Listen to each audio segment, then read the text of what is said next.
A skull has been discovered off Noble Street. Some strong showers and thunderstorms today across East Alabama. We'll tell you the effects of some of those storms coming up. The state softball tournament has begun, and coming up in sports, we'll check in with one of our local teams. EAN Local News starts now.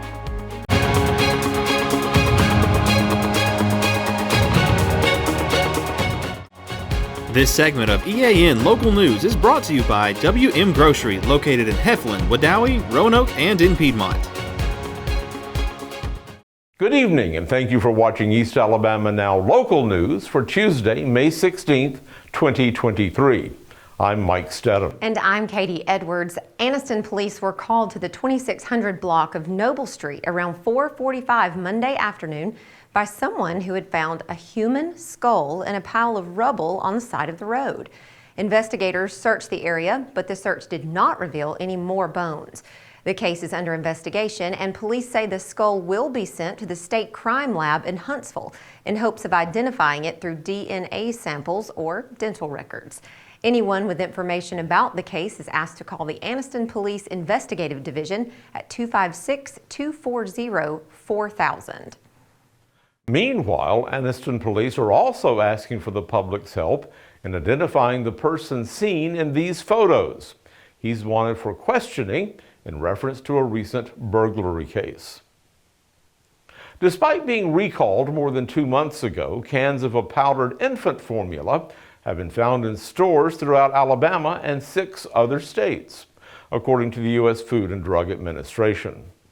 Cans of Gerber Good Start powdered infant formula were recalled in March by the manufacturer because of a possible bacterial infection. However, the FDA now says that Associated Wholesale Grocers Incorporated may have distributed that product through its Nashville division to independent grocery stores after the recall. If you believe you might have purchased some of that recalled formula, you can check the serial numbers on the FDA website. And when we come back, we'll tell you about a campaign to keep bicycle riders safe. Since 1993, WM Grocery has been a major part of our local community. WM offers the very best in fresh produce and an outstanding meat department. WM also has many local products not found anywhere else and fresh sushi every day. If you need an event catered, come see Mrs. K at any WM store. Curbside pickup is also available for your online grocery orders. Be sure to download the WM app for all the deals of the week and shopper rewards. Go check them out today at any of their locations. We take pride in our community and appreciate your business. This segment of EAN Local News is brought to you by Waldrop Manufacturing, metal buildings made right here in Calhoun County. Yesterday, we told you about a statewide bike safety program created by the Northeast Alabama Bicycle Association and promoted by the Alabama Law Enforcement Agency. The See Me, I'm a Cyclist awareness campaign is directed at motorists, but it also encourages cyclists to practice safe riding techniques. Association member Brooke Nelson has these tips for bike riders who want to avoid accidents. My top 3 safety tips for a cyclist are: number 1 would be wear your helmet. Most important safety item you can have. Put it on before you ever get on your bike, whether you're going 1 block or you're going 100 miles. Your helmet will save your life. Number 2, be seen. It's very, very important to be seen. So this helmet plays a part in that. Look how bright this helmet is. Look how bright my gloves are. Look how bright my feet are. Everything that moves on me is bright yellow, hoping to draw attention to the fact that I am on the road. Nelson says bike riders also need to be familiar with their rights and responsibilities when they are riding on public roads. Know the rules of the road. Did you know that this bicycle is the same as a vehicle on the road? Same rights, same rules. You must know those when you're a cyclist. It's very important. Now, Katie, we might be in for some fairly rough weather this evening, and John Holder is standing by in the EAN Weather Center to tell us all about tonight's chance of storms. Well, Mike and Katie, we indeed had some strong storms today across East Alabama, and we have the potential for more strong storms in the evening hours. We'll have the complete forecast details straight ahead. If you've been thinking about a new shed, garage, or metal carport, now is the time to act. Steel prices are rising in 2023 and will continue rising into the next year. Waldrop Manufacturing still has current price stock but is expected to run out as early as June. So call up Waldrop Manufacturing today. The supply is on a first-come, first-served basis. Waldrop Manufacturing, this area's most trusted, reliable steel manufacturer. A lot of sunshine this morning, but we promised you more numerous showers and thunderstorms today across the East Alabama landscape. And around mid-afternoon, those storms exploded across East Alabama. Actually had a 46-mile-per-hour wind gust at the Anniston Airport. We had a couple of reports from Weaver of dime to pea-sized hail. So we had some strong storms today, and those are going to continue into the overnight hours. Before the storms came, we reached a high today of 87 degrees. That really provided some of the fuel for those showers and thunderstorms. After a morning low of 65, still about 5 degrees above the average for this time of year. It can get hot this time of year. 98 degrees, our high all the way back in 1962. Weather on your street. We're going to take you tonight to 6th Avenue Northeast in Jacksonville. That's up in the Brittany Downs neighborhood. We're going to have some ongoing storms. These storms that we're having this afternoon and this evening going to continue until we lose totally the heating of the day before they fade away.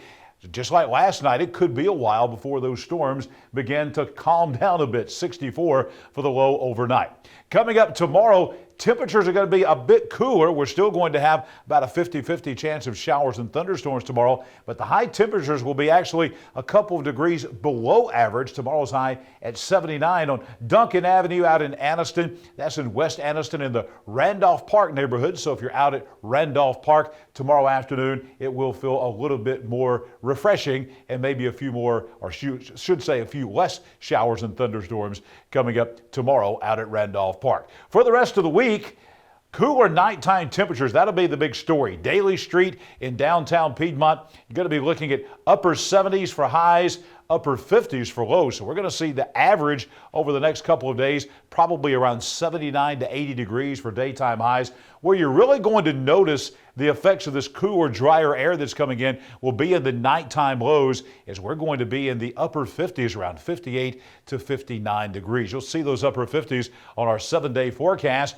Still a couple of more nights in the 60s with showers and thunderstorms tomorrow and on Thursday, but then a couple of dry days coming up. I think we can promise you a dry day on Friday. Plenty of sunshine, no rain in the forecast, refreshing in the morning, 59 for the low, 78 for the high in the afternoon. Small chance of showers again back in here on Saturday, but then another dry day on Sunday, as again we'll be at 80 degrees with a low of 59. Maybe a dry day again on Monday as well, 80 and 59, and then back to our typical summertime pattern as we head into the second half of May, 85 for the high coming up the early part of next week. We talked about severe storms. Well, let's take a look at the hazardous weather outlook from the National Weather Service office in Birmingham.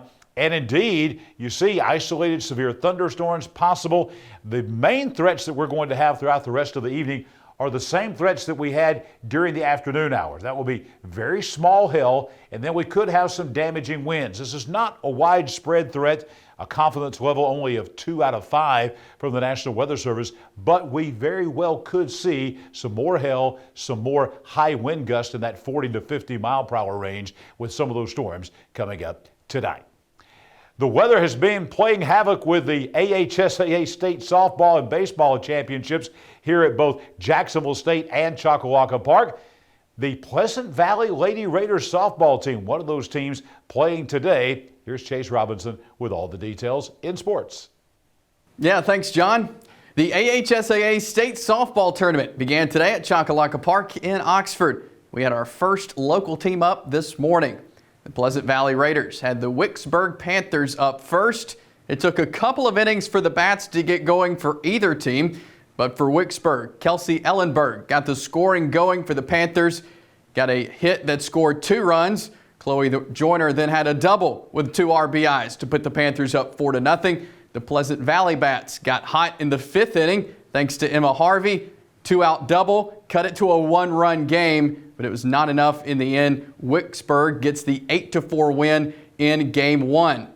Pleasant Valley falls into the elimination bracket, And we have several other local teams left to play in the state tournament this week. Up tomorrow will be the Piedmont Bulldogs in 3A taking on Opp. On Thursday, Oxford will take the field against Wetumpka. And Friday, White Plains will take on Orange Beach. The AHSAA Golf State Tournament is going on this week down in Opelika. It was Weaver's Nick Ledbetter. He finished the tournament with a 159. He shot an 80 in the final round. Ledbetter finished second to Westbrook Christian's Eli Edge by 8 strokes. This is Nick Ledbetter's second year in a row to finish runner-up. And the Alexandria girls have finished up their tournament run, and they finished 4th in Class 5A. Be sure to join us tomorrow and every weekday morning at 10 a.m. for Southern Sports Now. Tomorrow we'll be previewing the Oxford State Championship Game 2 and much more on the show. You can watch it on the East Alabama Now Facebook page and YouTube channel. Remember to like, share, and comment to interact with us. That's it for sports. Let's head back over to Mike and Katie. Thank you for watching East Alabama Now Local News. Keep checking back with us every Monday through Friday around 6:30 in the evening on either Facebook or YouTube for a recap of what's been happening in your community. Don't forget to like and to subscribe and leave us a comment while you're there because we do love hearing from you. We certainly do, Mike. And don't forget to share as well. We love what we do, so sharing with your friends helps us grow. We'll see you Wednesday for your news on your schedule.